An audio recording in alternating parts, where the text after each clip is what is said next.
Mesdames, Messieurs, peuple congolais, chers membres de la diaspora, chers membres de la résistance et chers patriotes, individuellement et collectivement, du nord au sud, de l'est à l'ouest et au centre, tant au niveau citoyen qu'intellectuel, politique, militaire, religieux et ou spirituel. Je vous informe que l'enjeu de cette vidéo d'intérêt général et existentiel est de responsabiliser les uns et les autres, du nord au sud, de l'est à l'ouest et au centre, tant au niveau citoyen, intellectuel, politique et militaire, religieux et ou spirituel, aux enjeux de Sassou Dégage, ou plutôt aux problématiques, à la situation, au contexte, aux enjeux et aux perspectives, Sassou Nguesso dégage. Pour l'instant, il faut se dire, les yeux dans les yeux, nous avions tous échoué, individuellement et collectivement, face ou devant le régime anti-État, anti-social, criminogène, génocidaire, immoral et dissolu, et confiscatoire d'ailleurs de notre pays, comme sa propriété privée, et jouant de la Force Afrique comme sa compagnie d'assurance, et de l'ordre mondial comme sa compagnie de réassurance. Et pour cause, je vous l'ai dit et répété plusieurs fois, sur quoi Sassou Nguesso se maintient durablement au pouvoir. Je voulais parler du contrôle des moyens de l'État, de la corruption, de ces crimes, de la France-Afrique et de la Russie, les 5 piliers qui font que Sassou est toujours là, en train de nous piétiner, nous peuple congolais, et fracasser notre pays qu'il a vendu à la découpe. Et d'un point de vue existentiel, la honte, l'indignité, la lâcheté et les déshonneurs sont collectifs.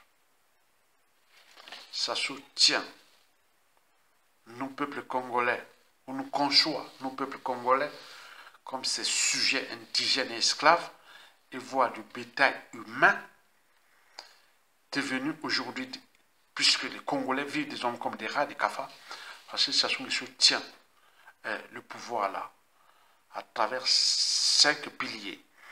Le contrôle des moyens de l'État, ou le contrôle de l'État, la corruption, les crimes multiformes et multidimensionnels, la Force Afrique et la Russie. Les moyens de l'État, on ne vient pas servir le Congo, on vient servir Sassou Nguesso, à travers les moyens de l'État. La corruption à l'échelle nationale, à l'étranger, à travers les instances de gouvernance globale, etc. C'est l'homme qui paye. Et c'est pour cela qu'on vadouille partout, et on lui donne parfois des missions au niveau de la communauté internationale, des missions à la con, et qu'il est là parce que, voilà, tout le monde là est régi par des intérêts entre États, entre blocs économiques. Ce monde est régi par des rapports de force, etc. Si vous n'existez pas les rapports de force au niveau déjà de votre pays, la suite est logique. Vous avez cette corruption qui règne. Mais n'oublions pas, troisièmement, les crimes multiformes et multidimensionnels. Depuis l'assassinat du commandant président Marine Ngouabi jusqu'à nos jours, les capitales d'essai de Sassou Nguesso est les plus élevés de tous les despotes France-Afrique réunis depuis 65 ans de pseudo-indépendance. Mais pourquoi nous sommes inertes, impuissants et lâches et tout compagnie? C'est tout le questionnement. Donc il faut réfléchir pour nourrir les débats. Bon, vous avez la France-Afrique, à travers la nébuleuse France-Afrique, qui continue toujours à protéger Sassou Nguesso. Sassou Nguesso, c'est un mercenaire France-Afrique. Et qui, malgré l'apparence, malgré les apparences, non, il ne faut pas se tromper. Ça souvent en Chine, en Russie, et passer, c'est au cœur des accords majeurs, des enjeux majeurs. Donc il sert il est le chargé de mission, le mercenaire des enjeux français, Force Afrique, et même occidentaux en Afrique. Nous voyons que du feu. Donc ne vous pas dire que la France va chercher du compagnie. Non, non. En ce moment, c'est ça. C'est à nous, peuple congolais, de relever les défis. Et puis, la ruse, le chien aboie, la caravane passe. Là, il est en Chine en train de faire sa fête là-bas, au moment où là-bas, au pays, les gens meurent en masse. Dans toutes les familles, dans toutes les tribus, dans toutes les catégories socio-professionnelles. Un pays qui est foutu, puisque le professeur Marion Majiba Ewango l'a dit que j'ai peur de mon pays. Ce n'est pas à cause de la dette, ni de ces crimes, de Sassou Nguesso et tout compagnie. C'est que c'est un pays où il y a beaucoup plus d'illettrés, comme disait dans un proverbe chinois. Pour détruire un peuple, ça ne sert à rien de faire la guerre. Sassou l'a très bien compris. Il a détruit l'éducation, il a généralisé la corruption, et nous avions un pays d'ignorants, de voleurs et d'assassins. Même pour faire passer le message d'un point de vue citoyen intellectuel, ça devient problématique. C'est comme un prof qui veut donner des cours dans une classe où il n'y a que des médiocres, quoi. Donc nous sommes devenus des médiocres. On cherche à relever les défis intellectuels et autres pour avancer. Mais tu vois là, le nombre de commentaires, il n'y a pas. Et contre le même message que je veux faire de certaines vidéos que vous ne connaissez pas, allez voir qu'il y a quelques de mes vidéos qui sont partagées en Afrique. Vous ne le savez pas. Mais quand vous allez là-bas, vous allez voir 200, 300, 400, 500 000 commentaires. Pour parfois des pays qui sont même parfois peuplés comme nous. Mais alors, ce qui se passe au Congo, on va voir 2 commentaires. Voilà. Je veux dire, ah oui, tel a été fait, on joue à l'émotion, au tribalisme et autres. Là, vous avez plein de commentaires. Mais là, on cherche à agiter les neurones, les fonctions cognitives, il n'y a pas. Et donc, je suis là dans cette configuration-là de relever les défis, et, comme d'habitude, pour que chacun puisse prendre conscience des problématiques, de la situation, du contexte, des enjeux et des perspectives. Et qu'on puisse relever les défis de chasser ce ennemi-là. Mais le mal est fait. Sassou a fait son histoire, a fait sa vie. Contre nous, peuple congolais, il partira, il va laisser que désolation. Et donc, il faut relever. C'est pour cela que je vais nourrir ce débat autour des 5 mots-clés, brièvement. Le premier mot-clé sur 5, ce sont les victimes. Les victimes de Sassou, ils sont du nord au sud, de l'est à l'ouest. Et là, malgré toutes ces victimes-là, d'un point de vue civil ou citoyen, au lieu de relever les défis d'être dans la rue et autres, on est toujours affronté aux amalgames, etc. Et n'oublions pas au niveau militaire, Sassou a tué beaucoup de militaires, des officiers militaires. Ah mon Dieu. Beaucoup ont été emprisonnés, beaucoup assassinés, beaucoup éliminés, beaucoup déclassés. Mais ils sont incapables de relever les défis. Il y a un problème sur ce premier mot-clé des victimes. Il n'y a plus d'appartenance à la victimisation, puisqu'elles sont partout, dans tous les pays, à l'étranger. Et donc là, comment nous n'arrivons pas à s'entendre sur un dénominateur commun, Sassou dégage, mais comment nous allons nous entendre quand Sassou Nguesso ne sera plus là? C'est tout le questionnement. On est bien d'accord? Bon, ben, deuxième mot-clé sur 5 à en parler, c'est toujours la géopolitique. Nord et sud. Sassou a bien divisé le nord pour lui. Et c'est pour cela qu'il emprisonne dans le nord. Il déclasse dans le nord. Il les assassine dans le nord, ni vu ni connu. On est bien d'accord? Il y a un problème. Le pouvoir au nord, dans la cuvette, etc. Au moment où il y a des règlements politiques et militaires dans le nord et dans la cuvette, mais là, il ne peut pas bouger, se dire, ah tiens, il est en Chine, là, il vient faire coup d'État et autres. Rien du tout. Il y a un souci. Au sud, là-bas, on continue à alimenter, même si nous, les nordistes, qui ne sont pas nombreux à prendre les défis de relever, de nourrir les débats, les libres, on ne vient pas nous encourager. À chaque fois, on vient nous envoyer des boules pillantes. C'est quelques rares nordistes. Et qui, bon, on sait bien qu'au nord, là-bas, ils sont sous emprise. Ça, sous les actus sont tenus dans les crimes et passés par là. Ils sont, voilà. Mais quelques nordistes qui ont pris le défi de combattre ce régime-là d'un point de vue citoyen, intellectuel et autres. Mais nous avions des compatriotes au sud qui viennent encore alimenter les débats. Le nord est nord, le nord. Mais il y a un souci. On dit chassons d'abord le gars. On l'a fait en 1990, 91. Il y avait beaucoup de nordistes. Mais ce qui est arrivé, et autres, on cherche à relever encore les défis et les chasser. Mais comment vous ne pouvez pas accompagner ces intellectuels, ces dignes fils du Congo ou du Nord ou autres qui prennent les risques? Mais rien du tout. On reçoit des bouts de pions. Je vous dis que si, pour ne pas alimenter les débats, hein, c'est-à-dire là où on a failli m'assassiner en France, ça soit utiliser les sudistes pour m'assassiner. Je vous l'ai dit, non? Plusieurs. Mais c'est quoi cette affaire? Un nordiste qui défend l'intérêt général et autres, vous êtes là. Donc, comprenez les enjeux. Donc, sortons de la problématique géopolitique. Parce que vous êtes citoyen. La citoyenneté n'a pas d'appartenance. Moi, quand je vois les Congolais et autres, de point de vue citoyen, politique et d'intérêt général, je ne vois pas les nord, sud, est, ouest. C'est comme un prof qui donne la note, il voit les meilleurs, c'est tout. Mais vous continuez toujours dans des officines à alimenter la problématique nord-sud, nord-sud. On en voit passer par là. Et résultat des courses, on voit que ça soit beaucoup des pions, des complices et autres dans le sud. C'est le paradoxe. On est même choqué. Et donc là, c'est ça, mesdames, messieurs. Vous ne donnez pas de l'énergie ou même de beaucoup de choses aux nordistes qui veulent vraiment chasser ce gars-là. D'un point de vue citoyen, autre pour qu'on puisse fédérer. Parce que les messages, tout ce que nous diffusons, nous nordistes, et qui ont pris les responsabilités, ça cogne. Donc il faut nous accompagner, mais vous n'accompagnez pas. Vous venez toujours encore envoyer les boules pions.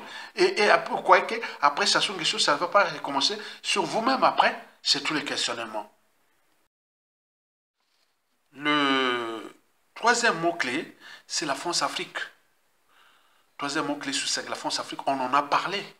Mais elle sait, la France-Afrique, le jour où elle décide de déposer sa soumission, elle va faire tout de suite. Et donc, il cherche son pion, nouveau pion et autres. Donc, cessez de cogner sur la France-Afrique. Il y a des France africaines, des anti-France africaines, il y en a plein qui ont va. Tout fait avec notre anthropologie est problématique. On peut faire servir les autres qui viennent nous insulter, cogner, trahir. Voilà. Donc, on est là, ça c'est sûr. Il y a des France africaines, anti-France Afrique. Donc, sur ce plan, sur ce point, la France-Afrique ne cognez pas. Au moment qu'ils voient que ça devient dangereux pour les intérêts français au Congo et en Afrique centrale, ils vont dégager ça sur les choses, comme ils l'ont fait au Gabon ailleurs. Donc, nous ne comptons pas, c'est nous-mêmes, c'est notre responsabilité qui fait qu'on est quand même le problème de nous-mêmes. Le quatrième mot-clé sur 5, c'est les dangers et que les Sassou et les Nguesso ne savent pas. Regardez, Sassou a tué beaucoup au Congo, depuis Marine Ngouabi, jusqu'à nos jours. Et il y a encore beaucoup qui vont mourir là, avant qu'il fasse.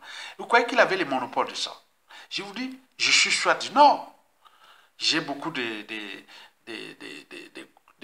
cousins, des propos qui sont des mochis aussi. Mais regardez bien, on a alerté, rien du tout. Et vous continuez à éliminer, à assassiner et autres. Vous imaginez le mal contre... Regardez bien, ce qui va arriver contre vous. Et vous n'imaginez même pas. On vous allez faire la lecture de la chute des dictateurs. Et de tout. La France-Afrique ne viendra pas vous aider. Hein. On en voit en Algérie, comme les pieds noirs et les arqués. Hein, laissés avec les pouvoirs algériens depuis la nuit des temps, hein, depuis 1962. Hein. Vous, ça sera pareil. Hein. Et quand les gens souffrent là, que vous avez fait du mal partout, et on vous dit, cessez de jouer à ça. Mais vous continuez. Vous êtes en danger parce que vous êtes comme ça. Et le peuple est comme ça. Et quand ça va revenir, vous allez avoir comme soutien. Déjà dans la cuvette. Personne. Vous avez fait du mal à Mokoko, au Kouyou, et au Katanga dans le nord. Vous avez fait... mais vous allez faire... Nous, quand tout a changé, tout a changé. On vous alerte, vous ne voulez pas. Tant pis pour vous.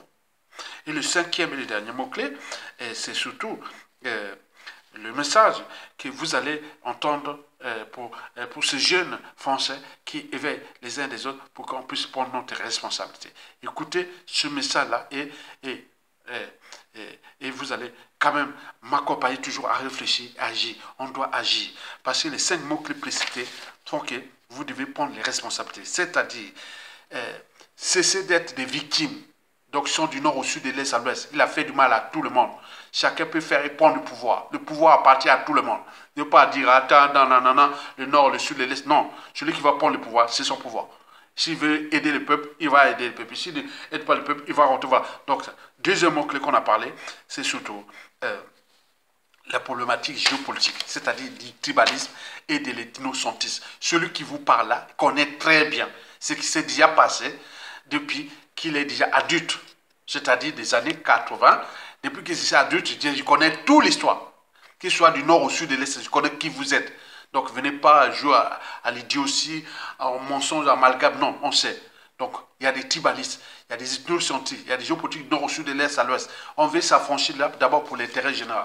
Et vous n'accompagnez pas, vous venez jouer toujours aux victimisations, alors que nous sommes tous les victimes. Le troisième mot-clé sur 5, c'est la France-Afrique. Elle sait bien qu'elle entretient un criminel. La France sait qu'elle entretient un criminel. Ben oui. À un moment donné, bon, ben, c'est vous de prendre les responsabilités. Mais elle va prendre ses responsabilités à tout instant. OK? Et le quatrième mot-clé sur 5, je vous ai parlé du danger du clan Sassou Nguesso. Je vous ai envoyé beaucoup de vidéos de rappels sur ce qui s'est passé aux familles d'éducateurs. Vous ne voyez pas, vous êtes là, mais je vous dis qu'il y a des gens qui vont vous faire du mal. Déjà dans la cuvette, et dans le nord, et dans le pays, à l'étranger, avec le moyen d'État. Vous ne le savez pas. Tant pis pour vous. Et le cinquième et le dernier mot-clé, c'est du point de vue existentiel. Écoutez ça et chacun prendra ses responsabilités. Est-ce qu'il suffit de ne plus obéir pour être libre ? C'est la question que se pose Étienne de la Boétie dans le discours sur la servitude volontaire. Si tu ne connais pas ce texte, il a été écrit par un jeune homme de 18 ans en 1548. Et pourtant, il est toujours d'actualité parce qu'il questionne les mécanismes de la soumission et la légitimité du pouvoir. Je t'explique l'idée principale en 2-3 minutes. Dès la première page, la Boétie expose son projet. Je voudrais seulement comprendre comment il se peut que tant d'hommes, tant de nations, supportent quelquefois un tyran seul qui n'a de puissance que celle qu'il lui donne. Là déjà, il y a deux choses. Les hommes se disent contraints d'obéir à l'autorité, mais ils pourraient numériquement la renverser. Donc ce n'est pas comme ça que fonctionne le pouvoir. Un tyran n'a de puissance que celle qu'on lui donne. Donc dès le départ, c'est une clarification importante. La domination n'est pas quelque chose que l'on subit passivement, sinon il suffirait de la contester. La domination, c'est quelque chose qu'on participe activement à produire. C'est la servitude volontaire. Le sujet participe à la domination qu'il subit. Reste à savoir pourquoi. Pourquoi est-ce que l'on préfère se soumettre plutôt que d'assumer notre liberté ? Étienne de la Boétie donne 3 explications. La première raison de la servitude volontaire, c'est l'habitude. Par la tromperie ou la violence d'un tyran, mais aussi la lâcheté et la médiocrité de certaines personnes, la tyrannie s'installe. Mais ensuite, c'est l'habitude d'obéir qui fait que la tyrannie reste. Ceux qui vivent depuis longtemps ou naissent dans une tyrannie ne savent plus ce qu'est la liberté, donc ils ne peuvent plus la désirer. N'ayant pas même vu l'ombre de la liberté et n'en ayant pas entendu parler, ils ne ressentent pas le malheur d'être esclaves. La deuxième raison qui fait que l'on accepte la tyrannie, c'est que le tyran distrait le peuple et le rend bête. La Boétie écrit « Tous ces peuples se laissent promptement allécher à la servitude pour la moindre douceur qu'on leur fait goûter. Les jeux, les farces, les spectacles et autres drogues de cette espèce étaient pour les peuples anciens les appâts de la servitude, le prix de leur liberté ravie, les outils de la tyrannie. » Ça me semble terriblement d'actualité. Et la troisième raison pour laquelle on se laisse soumettre, c'est que les tyrans usent d'artifices pour paraître plus intelligents, plus importants et donc plus légitimes à avoir le pouvoir. Et ça aussi, c'est très d'actualité. Donc Étienne de la Boétie ne nous accuse pas de nous laisser tyranniser et de ne pas vouloir être libre, non. Il nous invite plutôt à prendre conscience de la vraie nature du pouvoir pour s'en débarrasser. Parce qu'aucune tyrannie ne peut durer sans qu'à un moment ou un autre, on y participe. Non seulement en obéissant, mais aussi en faisant obéir les autres, en participant alors soi-même à la tyrannie. Et la fin du texte insiste beaucoup là-dessus. Pour Étienne de la Boétie, il existe des relais, des serviteurs du pouvoir qui l'aident parce que le pouvoir leur profite. Parce qu'ils préfèrent leurs petits intérêts personnels que l'émancipation collective. Mais alors qui sont ces serviteurs de la tyrannie ? Alors certains le sont plus que d'autres, mais on l'est tous un peu parfois en réalité. Toutes les fois où on défend nos intérêts aux dépens des autres, où on ne respecte pas leur liberté, où on donne des ordres. Toutes ces fois, on entretient une tyrannie dont on est aussi la victime. Et c'est pas vraiment notre faute, car on est tellement habitué à la tyrannie qu'on finit par y participer. Mais il faut s'interroger, je me plains de l'injustice, mais quand est-ce que moi aussi j'y participe ? Il y a donc une responsabilité collective, non pas de combattre la tyrannie, mais juste d'arrêter de la soutenir en refusant d'obéir et de faire obéir. Finalement, Étienne de la Boétie propose un programme moins ambitieux, mais très enthousiasmant contre la tyrannie. Ne pas cautionner la tyrannie et encore moins y participer. Et retrouver le désir de la liberté, notamment en s'éduquant. D'ailleurs, à la toute fin du texte, Étienne de la Boétie écrit « Apprenons donc, apprenons à bien faire, levons les yeux vers le ciel pour notre bonheur ou pour l'amour de la vertu. » Comme d'habitude, le texte est dispo en PDF sur mon profil TikTok. Donc pensez à vous abonner et surtout à repartager la vidéo, c'est super important. Et puis dites-moi en commentaire. De ce qui précède, mesdames, messieurs, peuple congolais, chers membres de la diaspora, chers membres de la résistance, individuellement et collectivement, du nord au sud, de l'est à l'ouest et au centre, tant au niveau citoyen qu'intellectuel, politique, militaire, religieux et ou spirituel. Chacun doit avoir à l'esprit et ou dans la tête que nous sommes responsables et coupables de nos malheurs. Ben oui, parce que les peuples se rebellent pour s'affranchir de l'injustice, l'oppression, la barbarie, etc. Historiquement, les peuples se sont toujours rebellés. Et si vous ne vous rebellez pas, et que nous attendons seulement le Père Noël, ou Jésus-Christ, ou maman, non, nous n'en pas.